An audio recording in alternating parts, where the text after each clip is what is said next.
चीन की औरतों के उम्दा टोटके। अस्सलामुअलैकुम नाज़रीन। हैज़ का दर्द हो तो अनारदाना खा लिया करो, दर्द में आराम मिलेगा।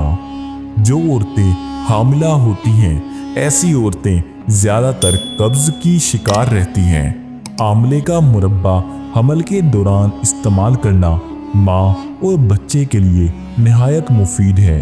नंबर 3, चकोतरे की सब्ज़ी इस्तेमाल करने से चेहरे पर झुर्रियाँ नहीं आती और दांत के दर्द में इलायची वाली चाय पी लो। अगर गर्मी में सांस फूलने लगे तो शरबत संदल पानी के साथ पी लिया करो, सांस फूलने की बीमारी खत्म हो जाएगी। बकरी का दूध रोजाना पीने से जितना चाहे दिन भर काम कर लो, थकावट नहीं होगी। गर्म रोटी खाने से मैदा खराब होता है और ज्यादा ठंडे पानी से परहेज किया करो।